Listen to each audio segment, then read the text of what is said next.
What's going on, everybody, and welcome back. Today we're taking a look at how I do pistol squats.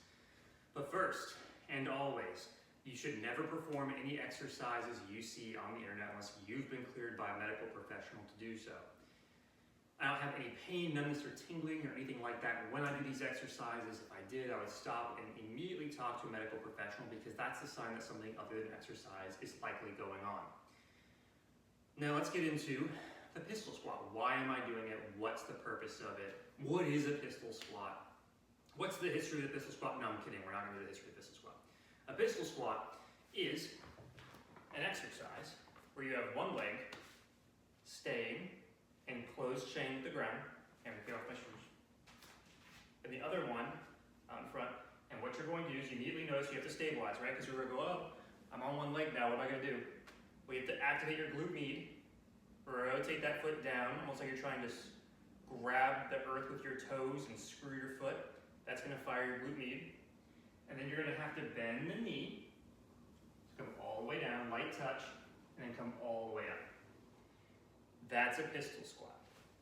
Now, why am I doing a pistol squat? I'm doing a pistol squat because I want to work single leg stability. I want to work my quad, I want to work my glute med, I want to work my glute max, I want to work my adductors, I want to work my core. I want to have a functional movement that I know hits a bunch of muscles at once, that I get a big return for my time and exercise.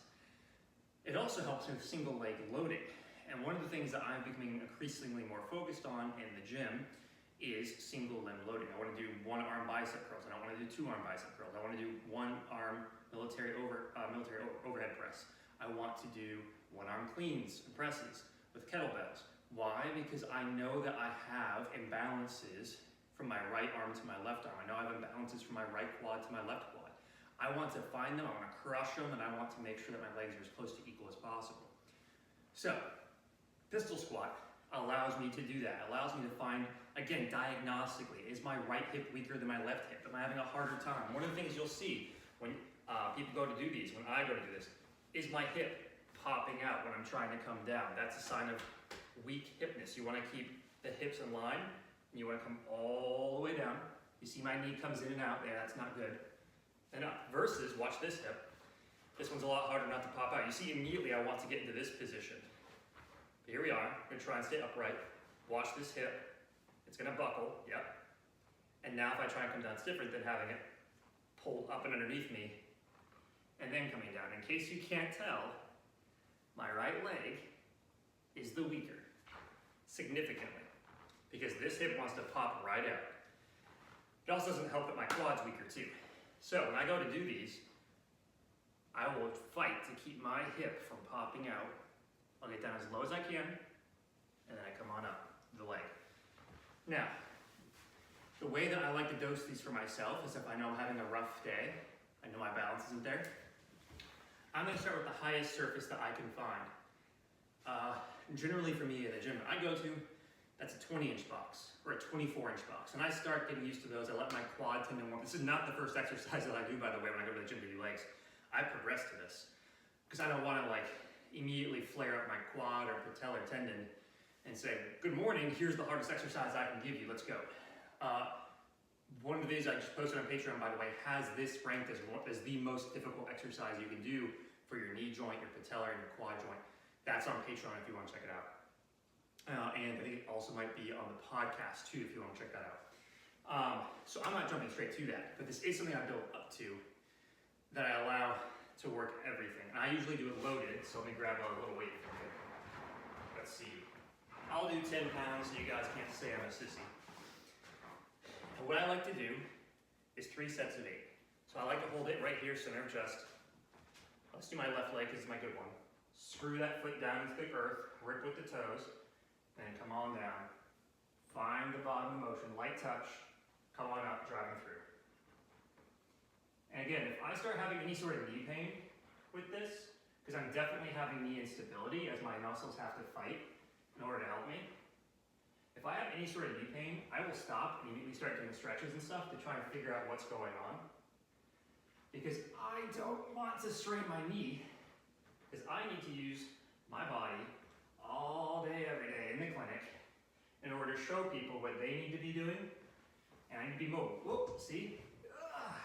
It's a hard exercise. Sometimes you're gonna have that little loss of balance, that little bit of instability, where you're just going to be up, I feel myself going down, and that's why I like using these. And I like using it at a height that I know I can control. I'm not trying to get all the way down to the ground. For me, that would be ridiculous right now. But 20 inches would be too easy. I know I can go down and up all day on that one. So I find something that's challenging for me, almost always the perfect height is a bench. But again, it's a difficult exercise. There's always gonna be that risk that you're gonna come down a little bit wonky, land wonky, possibly go backwards. That's why with this one, you definitely want to make sure you have the strength and you've been cleared by medical professional to do it because of how much force it is putting through that knee and because of the risk of falling all over the place. So it is one that you definitely want to be careful with. And that's why you want to practice and get really good at doing it at a higher range. You can hear I'm out of breath. This is a hard exercise. Granted, I didn't warm up like I should have, but that's fine. Now, what's a regression? Well, if I'm not quite ready for this, what I can do is wall slides, single leg wall slides. If I find a part of the wall, put my back up against it, and I slide down to what I can tolerate, and I drive through my heel and come up, that is something I can do that's a precursor to this that helps me build that strength and that neuromuscular control to get ready for this. So keep your eyes peeled. I'll probably do a video showing how I like to do single leg wall slides, double leg wall slides, and things like that. But this has been how I do the single leg pistol squat. Thank you so much for watching. Please don't forget to like, comment, subscribe, and share. Check out the Spotify. Check out the Patreon. I think there's like 13 episodes on Spotify right now. I apologize about the app. It's still in limbo. We've submitted it like 10 times and Apple keeps finding a reason to tell us no. So we're gonna keep plugging away at that. And other than that, everybody stay healthy, stay fit, and stay awesome. And I will catch you guys all in the next video.